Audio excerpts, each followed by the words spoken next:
Feliz y bendecido día, aprendiendo un curso de milagros. El secreto de la verdadera oración es olvidarte de las cosas que crees necesitar. Pedir algo específico es igual que ver el pecado primero y luego perdonarlo. Del mismo modo, al orar pasas por alto tus necesidades específicas, tal como las ves, y las dejas en manos de Dios. Ahí se convierten en los regalos que le haces, pues le dicen que no antepondrás otros dioses a Él, ni que quieres otro amor que el suyo. Este libro es un comienzo, no un final.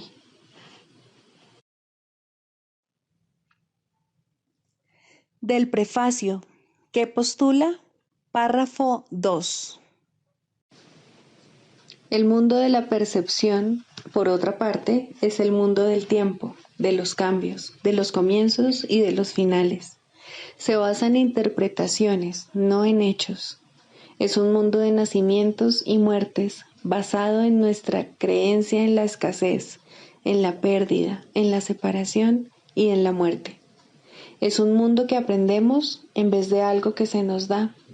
Es selectivo en cuanto al énfasis perceptual, inestable en su modo de operar e inexacto en sus interpretaciones. Introducción. Este es un curso de milagros. Es un curso obligatorio. Solo el momento en que decides tomarlo es voluntario. Tener libre albedrío no quiere decir que tú mismo puedas establecer el plan de estudios. Significa únicamente que puedes elegir lo que quieres aprender en cualquier momento dado. Este curso no pretende enseñar el significado del amor, pues eso está más allá de lo que se puede enseñar.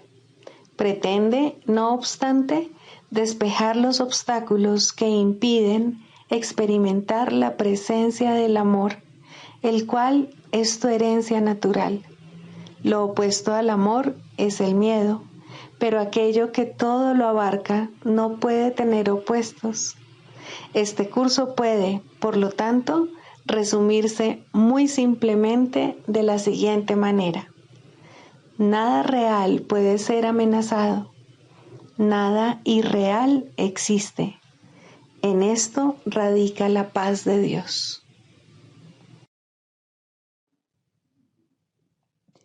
Capítulo 1. El significado de los milagros. Primero, principios de los milagros. Principio 14. Los milagros dan fe de la verdad. Son convincentes porque proceden de la convicción. Sin convicción, degeneran en magia que es insensata y, por lo tanto, destructiva, o más bien el uso no creativo de la mente.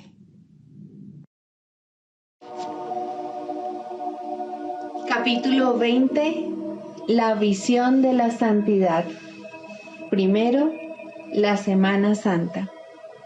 Hoy es Domingo de Ramos, la celebración de la victoria y la aceptación de la verdad. No nos pasemos esta Semana Santa lamentando la crucifixión del Hijo de Dios, sino celebrando jubilosamente su liberación. Pues la Pascua de Resurrección es el signo de la paz, no del dolor. Un Cristo asesinado no tiene sentido, pero un Cristo resucitado se convierte en el símbolo de que el Hijo de Dios se ha perdonado a sí mismo, en señal de que se considera a sí mismo sano e íntegro. Esta semana empieza con ramos y termina con azucenas, el signo puro y santo de que el Hijo de Dios es inocente. No permitas que ningún signo lúgubre de crucifixión se interponga entre la jornada y su propósito, entre la aceptación de la verdad y su expresión. Esta semana celebramos la vida, no la muerte, y honramos la perfecta pureza del Hijo de Dios, no sus pecados. Hazle a tu hermano la ofrenda de las azucenas, no la de una corona de espinas, el regalo del amor, no el regalo del miedo. Te encuentras a su lado con espinas en una mano y azucenas en la otra, indeciso con respecto a cuál le vas a dar. Únete a mí ahora, deshazte de las espinas y, en su lugar, ofrécele las azucenas. Lo que quiero esta Pascua es el regalo de tu perdón, que tú me concedes y yo te devuelvo. No podemos unirnos en la crucifixión ni en la muerte, ni tampoco puede consumarse la resurrección hasta que tu perdón descanse sobre Cristo junto con el mío. Una semana es poco tiempo. Sin embargo, la Semana Santa simboliza la jornada que el Hijo de Dios emprendió. Él comenzó con el signo de la victoria, la promesa de la resurrección, la cual ya se le había concedido. No dejes que caiga en la tentación de la crucifixión, ni que se demore allí. Ayúdale a seguir adelante en paz, más allá de ella, con la luz de su propia inocencia alumbrando el camino hacia su redención y liberación. No le obstruyas el paso con clavos y espinas cuando su redención está tan cerca.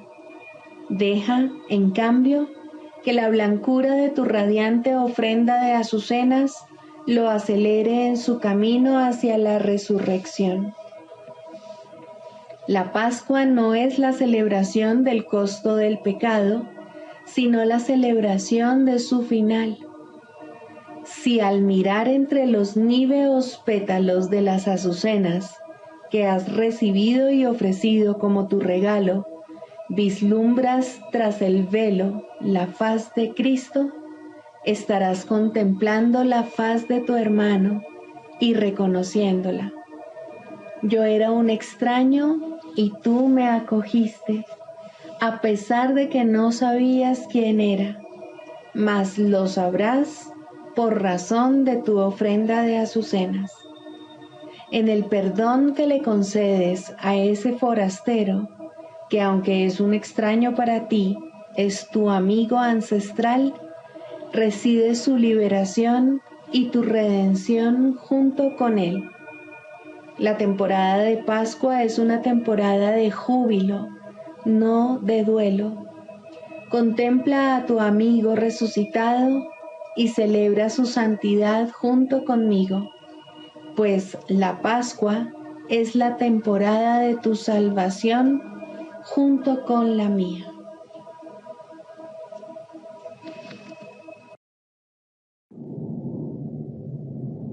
Libro de ejercicios, lección 132. Libero al mundo de todo lo que jamás pensé que era. ¿Qué es lo que mantiene al mundo prisionero sino tus propias creencias? ¿Y qué puede salvar al mundo excepto tu propio ser?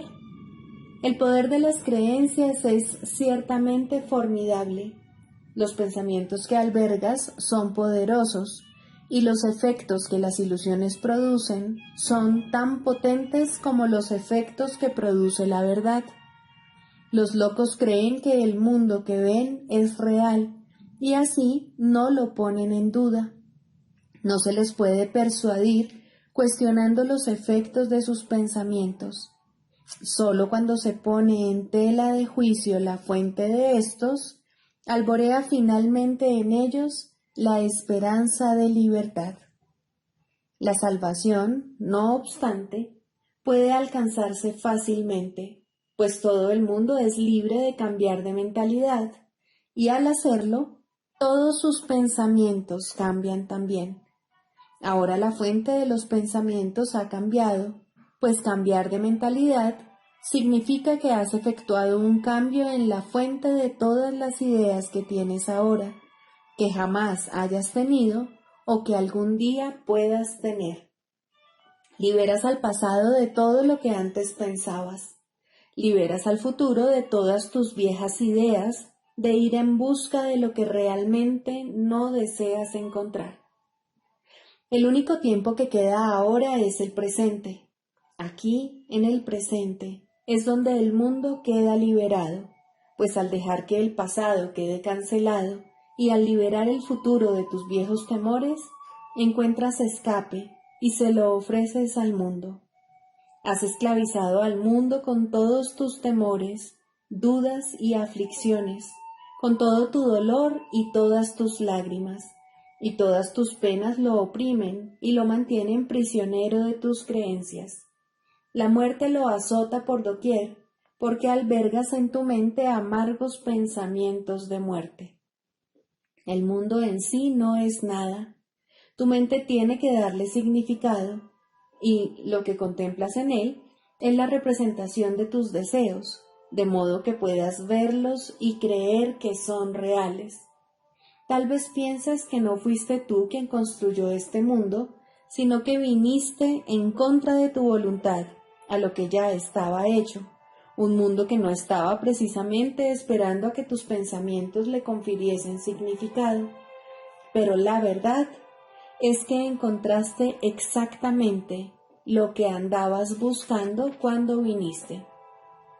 No hay ningún mundo aparte de lo que deseas, y en eso radica, en última instancia, tu liberación. Cambia de mentalidad con respecto a lo que quieres ver y el mundo cambiará a su vez. Las ideas no abandonan su fuente. Esta es la idea central que se menciona con frecuencia en el texto y debes tenerla presente si quieres entender la lección de hoy. No es el orgullo el que te dice que fuiste tú quien construyó el mundo que ves y que este mundo cambia según tú cambias de mentalidad, pero sí es el orgullo el que sostiene que has venido a un mundo que está completamente separado de ti, que es insensible a lo que piensas y totalmente diferente de lo que pudieras pensar que es. El mundo no existe. Este es el pensamiento básico que este curso se propone enseñar. No todo el mundo está listo para aceptar esto, y cada cual irá tan lejos a lo largo del camino que conduce a la verdad como se permita a sí mismo ser guiado. Regresará e irá todavía más lejos, o tal vez retrocederá un poco para luego regresar de nuevo. Mas la curación es el regalo que se les hace a aquellos que están listos para aprender que el mundo no existe y que pueden aceptar esta lección ahora. El hecho de que estén listos hará que la lección les llegue en una forma que ellos puedan entender y reconocer. Algunos la entienden de súbito al borde de la muerte y se levantan para enseñarla. Otros la encuentran en una experiencia que no es de este mundo, la cual les demuestra que el mundo no existe, porque lo que contemplan tiene que ser la verdad, a pesar de que contradice claramente el mundo. Y algunos la encontrarán en este curso y en los ejercicios que hoy llevaremos a cabo.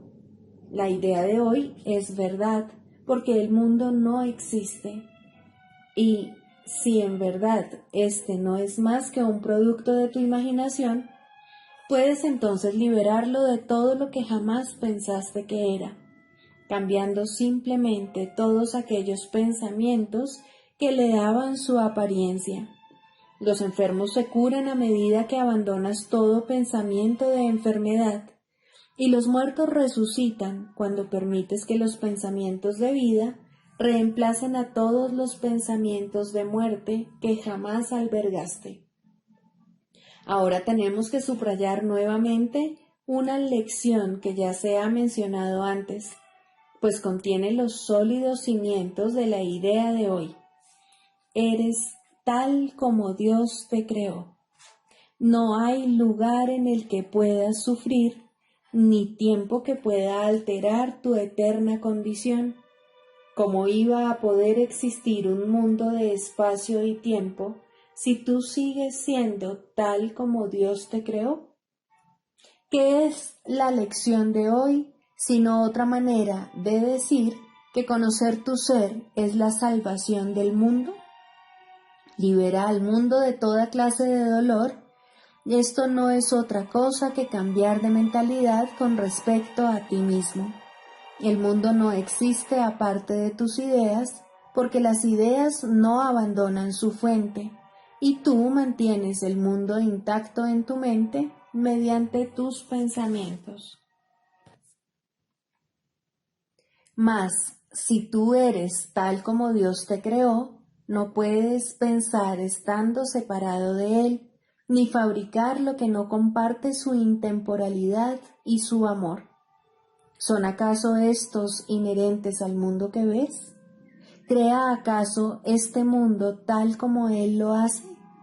A menos que lo haga, no puede ser real ni tiene experiencia alguna.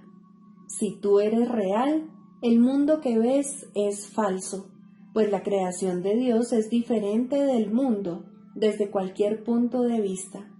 Y así como fue su pensamiento el que te creó, así también son tus pensamientos los que dieron lugar al mundo y los que tienen que liberarlo para que puedas conocer los pensamientos que compartes con Dios. Libera al mundo. Tus verdaderas creaciones están esperando a que lo liberes para concederte la paternidad, y no una paternidad de ilusiones, sino una de verdad como la de Dios. Dios comparte su paternidad contigo, que eres su hijo, pues Él no hace distinciones entre lo que Él es y lo que sigue siendo Él mismo.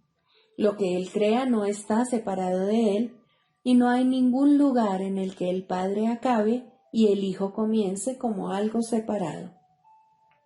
El mundo no existe porque es un pensamiento separado de Dios, concebido para separar al Padre del Hijo y aislar una parte de Dios mismo, destruyendo de esa manera su plenitud.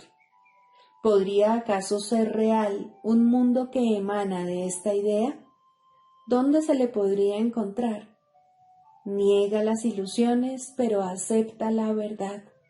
Niega que seas una sombra superpuesta brevemente sobre un mundo moribundo. Libera a tu mente y contemplarás un mundo liberado.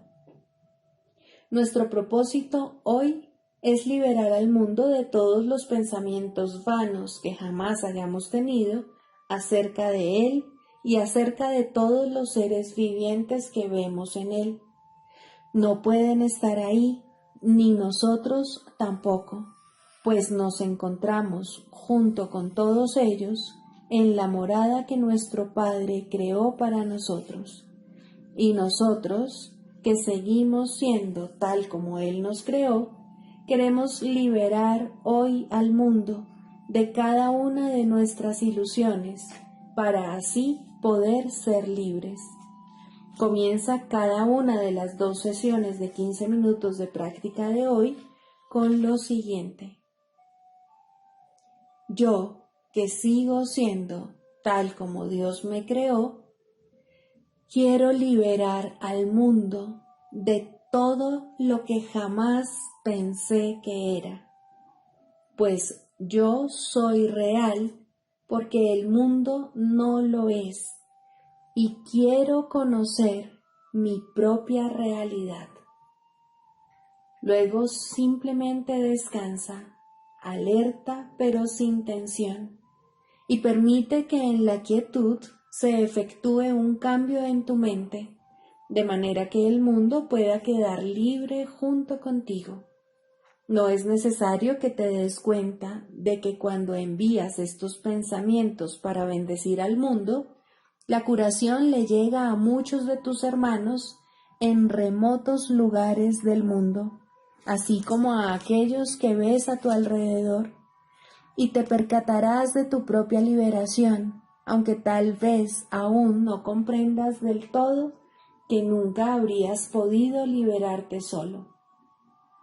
Haz que la liberación que a lo largo del día envías a todo el mundo mediante las ideas que tienes sea cada vez mayor, y siempre que sientas la tentación de negar el poder de este simple cambio de mentalidad, di: libero al mundo de todo lo que jamás pensé que era, y en lugar de ello, elijo mi propia realidad.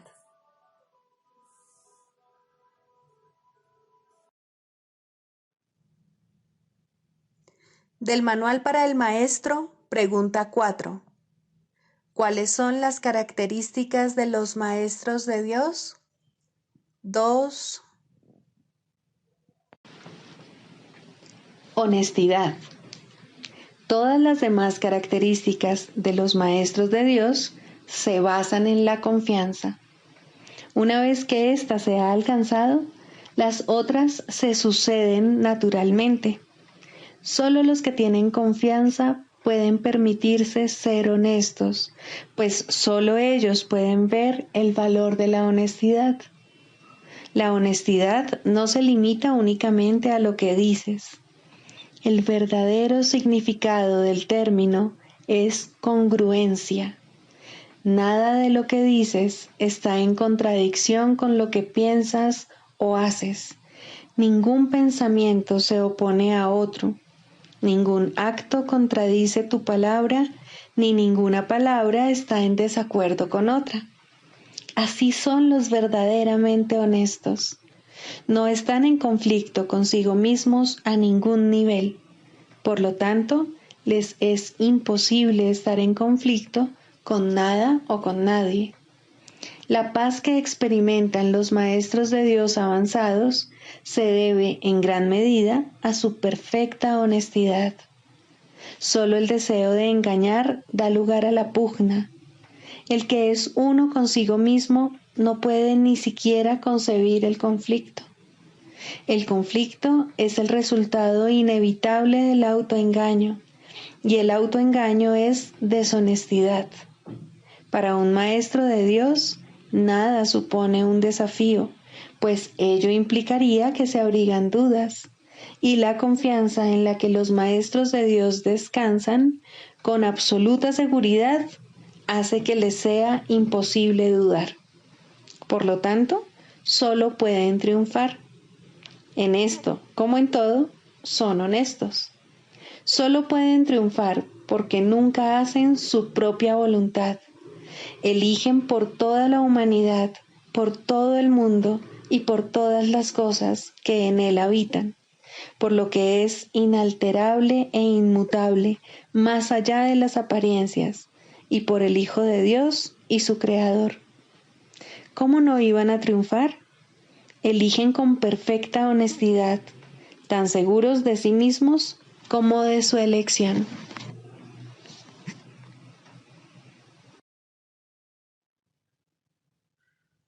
Manual para el Maestro, pregunta 12. ¿Cuántos maestros de Dios se necesitan para salvar el mundo?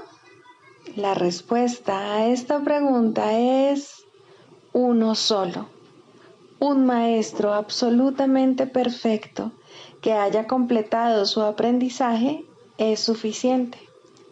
Este maestro santificado y redimido se convierte en el ser que es el Hijo de Dios, quien siempre fue únicamente espíritu. Ya no se ve a sí mismo como un cuerpo, y ni siquiera como que se halla dentro de un cuerpo. Por lo tanto, es ilimitado, y al no tener límites, sus pensamientos están unidos eternamente a los de Dios. La percepción que tiene de sí mismo está basada en el juicio de Dios, no en el suyo propio. De esta manera comparte la voluntad de Dios y lleva sus pensamientos a las mentes que todavía están engañadas. Es eternamente uno porque es tal como Dios lo creó. Ha aceptado a Cristo y se ha salvado. De esta forma, el Hijo del Hombre se vuelve el Hijo de Dios. Esto no es realmente un cambio, es más bien un cambio de mentalidad. Nada externo cambia, pero todo lo interno refleja ahora únicamente el amor de Dios. Ya no hay que temer a Dios, pues la mente no ve ninguna razón para el castigo. Los maestros de Dios aparentan ser muchos, pues eso es lo que necesita el mundo. Mas al estar unidos en un solo propósito, el cual comparten con Dios, ¿cómo podría haber separación entre ellos? ¿Qué importa entonces si se presentan de muchas maneras? Sus mentes son una, y así su unión es total. Y Dios opera ahora a través de ellos cual uno solo, pues eso es lo que son. ¿Por qué es necesaria la ilusión de que hay muchos? Únicamente porque para los ilusos la realidad no es comprensible. Son muy pocos los que pueden oír la voz de Dios, y ni siquiera estos pueden comunicar sus mensajes directamente por medio del Espíritu que se los dio. Necesitan un medio a través del cual puedan comunicarse con aquellos que no se dan cuenta de que son espíritus. Un cuerpo que éstos puedan ver, una voz que comprendan y escuchen sin el temor que la verdad suscitaría en ellos. No olvides que la verdad solo puede llegar allí donde se le da la bienvenida sin temor. Por eso es por lo que los maestros de Dios necesitan un cuerpo, pues de otra manera su unidad no se podría reconocer directamente. Lo que convierte a los maestros de Dios en maestros es su reconocimiento del verdadero propósito del cuerpo. A medida que avanzan en su profesión, se afianzan más y más en la certeza de que la función del cuerpo no es otra que la de permitir que la voz de Dios hable a través de ellos a otros oídos humanos. Estos oídos llevarán la mente del oyente mensajes que no son de este mundo, y la mente entenderá debido a su origen. Como resultado de este entendimiento, este nuevo Maestro de Dios reconocerá cuál es el verdadero propósito del cuerpo, la única utilidad que realmente tiene. Esta lección basta para dejar que entre el pensamiento de unidad, y lo que es uno se reconoce como uno. Los maestros de Dios parecen compartir la ilusión de la separación, pero por razón del uso que hacen del cuerpo, no creen en la ilusión a pesar de las apariencias. La lección fundamental es siempre esta: el cuerpo se convertirá para ti en aquello para lo que lo uses. Úsalo para pecar o para atacar, que es lo mismo, y lo verás como algo pecaminoso. Al ser algo pecaminoso es débil, y al ser débil sufre y muere. Úsalo para llevar la palabra de Dios a aquellos que no la han oído, y el cuerpo se vuelve santo. Al ser santo no puede enfermar ni morir. Cuando deja de ser útil, se deja a un lado. Eso es todo. La mente toma esta decisión, así como todas las que son responsables de la condición del cuerpo. El Maestro de Dios, no obstante, no toma esta decisión por su cuenta. Hacer eso sería conferirle al cuerpo un propósito distinto del que lo mantiene santo.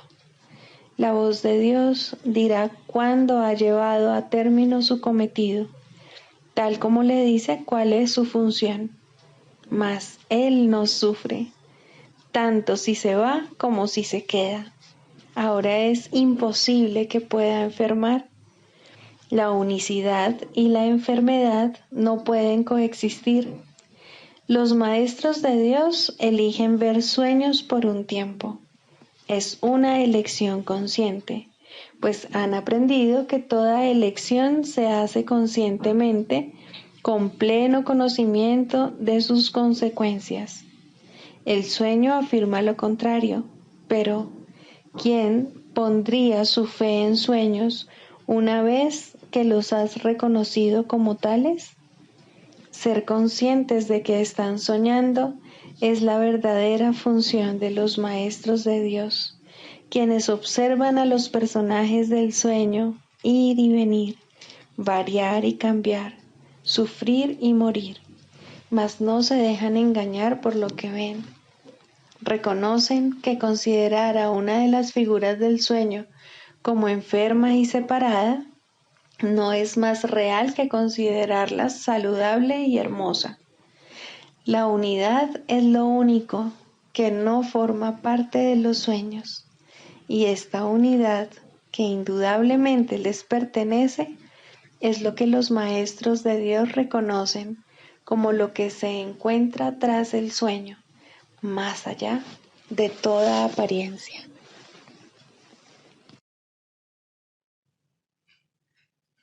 Clarificación de términos. Jesús, Cristo. No necesitas ayuda para entrar en el cielo, pues jamás te ausentaste de él, pero sí necesitas una ayuda que proceda de más allá de ti, pues te encuentras limitado por falsas creencias con respecto a tu identidad, la cual solo Dios estableció en la realidad. Los ayudantes que se te proveen varían de forma, aunque ante el altar son uno solo.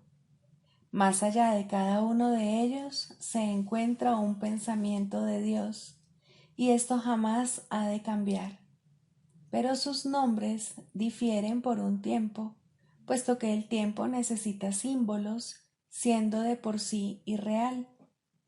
Sus nombres son legión, pero no nos extenderemos más allá de los nombres que el curso en sí plantea. Dios no provee ayuda, pues no sabe de necesidades. Sin embargo, Él crea todos los ayudantes que su Hijo pueda necesitar, mientras éste siga creyendo que sus fantasías son reales. Dale gracias a Dios por ellos, pues son quienes te conducirán de regreso a tu hogar. El nombre de Jesús es el nombre de uno que, siendo hombre, vio la faz de Cristo en todos sus hermanos y recordó a Dios. Al identificarse con Cristo, dejó de ser un hombre y se volvió uno con Dios. El hombre era una ilusión, pues parecía ser un ser separado que caminaba por su cuenta dentro de un cuerpo que aparentemente mantenía a su ser separado de su ser, como hacen todas las ilusiones. Pero, ¿quién puede salvar a menos que, al ver las ilusiones, las identifique como lo que son? Jesús sigue siendo un Salvador, porque vio lo falso y no lo aceptó como la verdad. Cristo necesitó su forma para poder presentarse ante los hombres y salvarlos de sus ilusiones.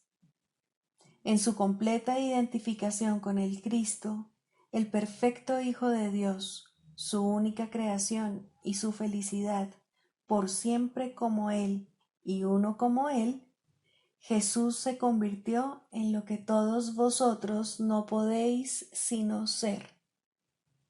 Mostró el camino para que le siguieras. Él te conduce de regreso a Dios porque vio el camino ante sí y lo siguió. Jesús hizo una clara distinción, todavía velada para ti, entre lo falso y lo verdadero. Te ofreció una demostración palpable de que es imposible matar al Hijo de Dios y de que el pecado, la maldad, la malicia, el miedo o la muerte no pueden alterar su vida en modo alguno. Todos tus pecados, por lo tanto, te han sido perdonados, ya que jamás tuvieron consecuencia alguna, y así no fueron más que sueños.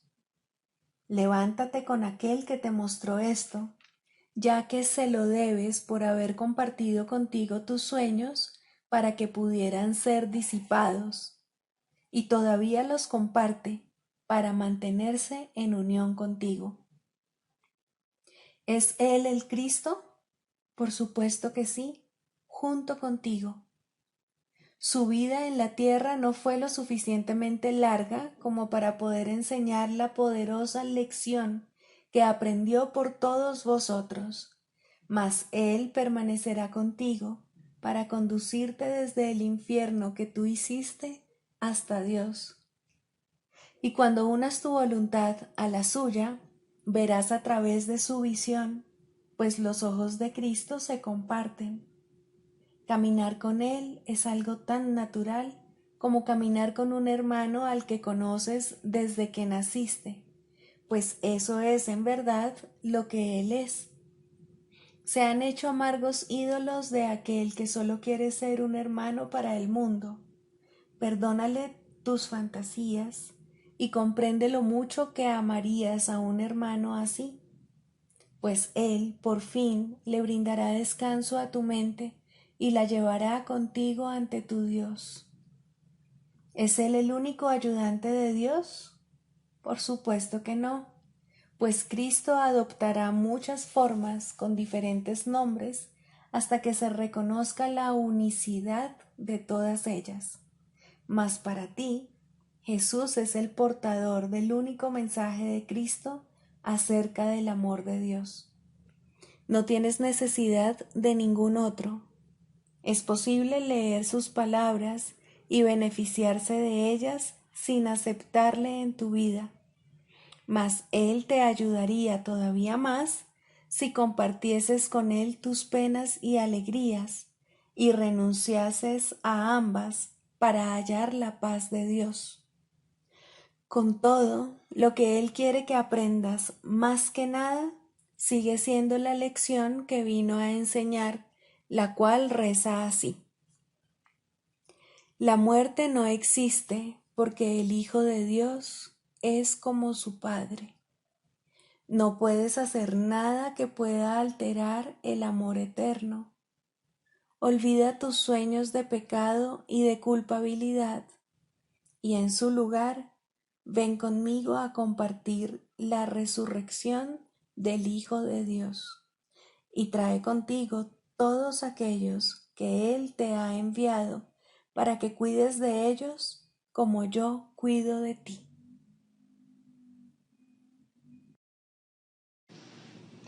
Psicoterapia. Primero, el propósito de la psicoterapia. Muy sencillamente, el propósito de la psicoterapia es eliminar los obstáculos a la verdad.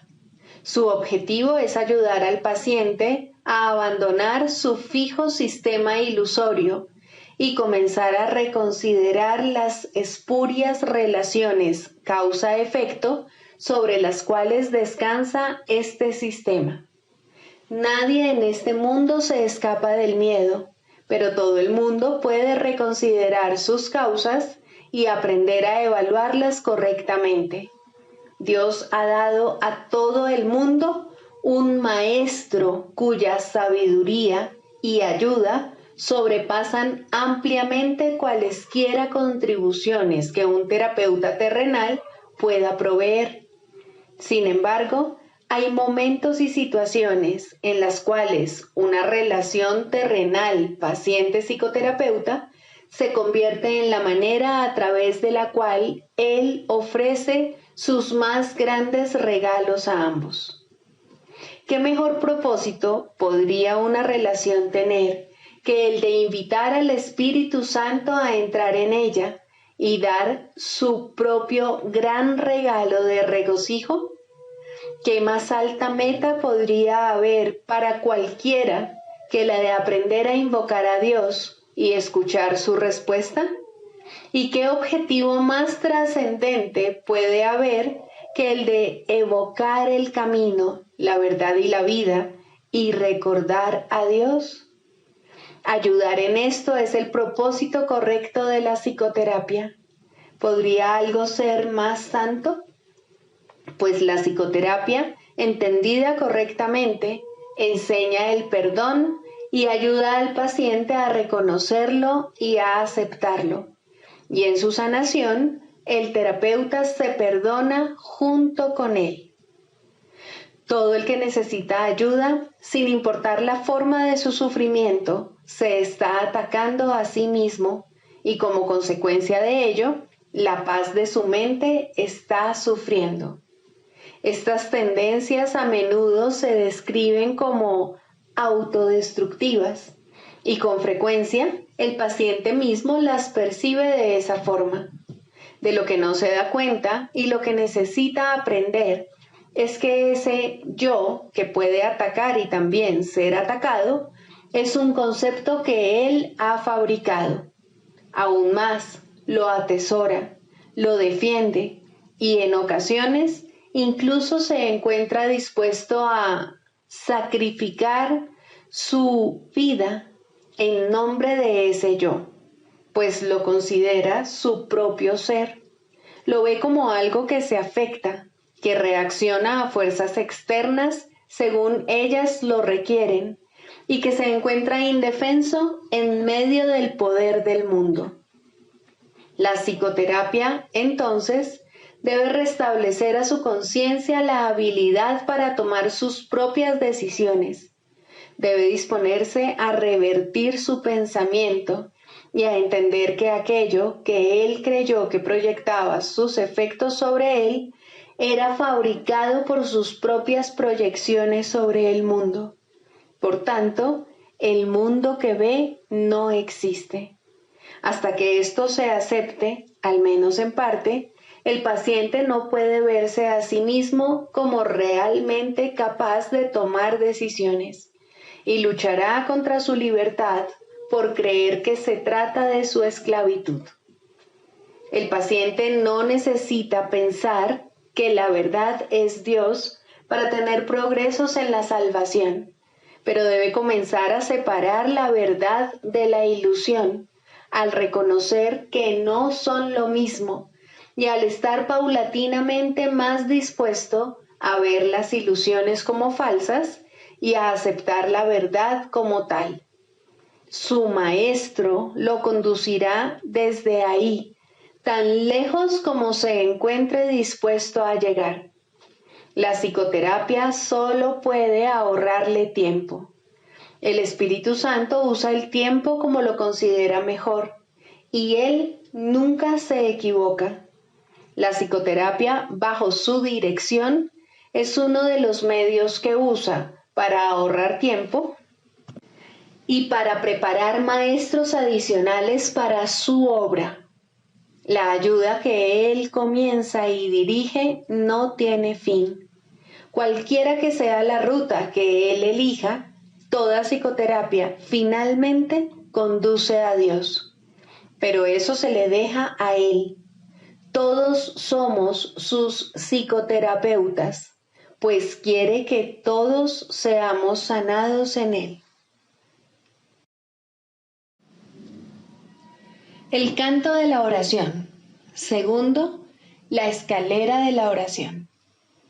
La oración no tiene principio ni fin, es parte de la vida, pero sí cambia de forma y crece a medida que uno va aprendiendo hasta que alcanza su estado amorfo y se funde en una comunicación total con Dios.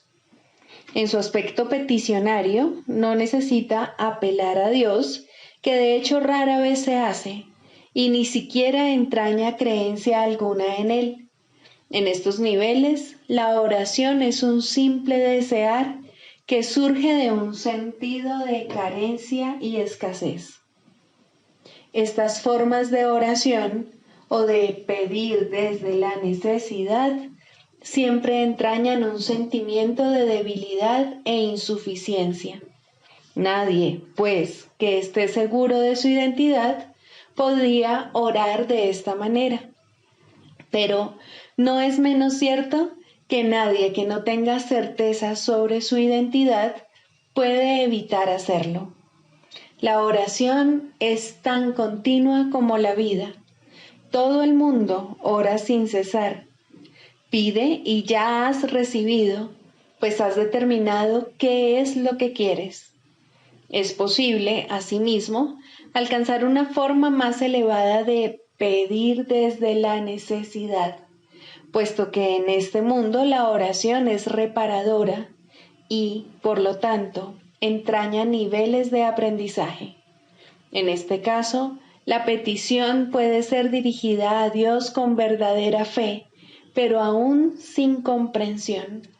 Por lo general, se ha alcanzado un vago y con frecuencia inestable sentido de identificación con Él, pero tiende a estar desenfocado por un sentimiento de pecado profundamente arraigado. En este nivel es posible que se sigan pidiendo cosas mundanas en variedad de formas, como también es posible pedir dones tales como la bondad o la honestidad y, en particular, perdón para las muchas fuentes de culpa que inevitablemente yacen bajo cualquier oración procedente de la necesidad. Sin culpa no hay escasez. Quien está libre de pecado no tiene necesidades. En este nivel surge también esa curiosa contradicción de términos conocida como orar por nuestros enemigos. La contradicción no se encuentra en las palabras mismas, sino más bien en la manera en que usualmente se interpretan. Mientras creas tener enemigos, habrás limitado tu oración a las leyes del mundo y habrás limitado también tu capacidad para recibir y para aceptar a esos mismos estrechos márgenes. Sin embargo, si tienes enemigos, tienes necesidad de oración y una gran necesidad, por cierto. Entonces, ¿qué significa realmente la frase? Significa que debes orar por ti para que no busques aprisionar a Cristo y así perder el reconocimiento de tu propia identidad. No traiciones a nadie o te traicionarás a ti mismo. Un enemigo es el símbolo de un Cristo prisionero. ¿Y quién podría ser él sino tú mismo? Orar por los enemigos se convierte de este modo en una manera de orar por tu propia libertad. Ahora ha dejado de ser una contradicción. Se ha convertido en una declaración de la unidad de Cristo y el reconocimiento de su impecabilidad. Ahora se ha vuelto santa, pues reconoce al Hijo de Dios tal como fue creado. Nunca olvides que la oración, en cualquiera de sus niveles, es siempre para uno mismo. Si te unes a alguien en oración, lo haces parte de ti. El enemigo eres tú, al igual que eres el Cristo. Por ello, antes de hacerse santa, la oración es una elección. Tú no eliges por otro, solo puedes elegir por ti mismo. Ora verdaderamente por tus enemigos, pues en esto radica tu propia salvación. Perdónalos por tus pecados y serás realmente perdonado. La oración es una escalera que llega hasta el cielo. En lo alto se produce una transformación muy similar a la tuya, pues la oración es parte de ti. Las cosas de la tierra se dejan atrás y ya no se recuerdan más. No se hacen peticiones, puesto que nada falta. Se reconoce plenamente que la identidad en Cristo es algo eterno, incorruptible y más allá de todo cambio. La luz ha dejado de titilar y nunca se apagará. Ahora, sin necesidades de ninguna clase y revestida por siempre de la pura impecabilidad que es el regalo de Dios para ti, su Hijo, la oración puede convertirse otra vez en aquello para lo que se concibió, pues ahora se eleva cual canto de gratitud a tu Creador, sin palabras, pensamientos o vanos deseos, y sin necesidad de nada en absoluto. De este modo se extiende como estaba destinada a hacerlo, y por esta ofrenda Dios mismo da las gracias. Dios es la meta de toda oración, lo cual la hace eterna en vez de temporal. No tiene comienzo, pues la meta no ha cambiado jamás. La oración, en las formas que adopta inicialmente, es una ilusión, ya que no se necesita escalera alguna para llegar hasta aquello de lo que uno nunca se alejó. No obstante, la oración forma parte del perdón, mientras éste, que de por sí es una ilusión, continúe sin lograrse. La oración estará ligada al aprendizaje hasta que el objetivo del aprendizaje se haya alcanzado, y entonces todas las cosas se transformarán al unísono y retornarán libres de toda mancha a la mente de Dios.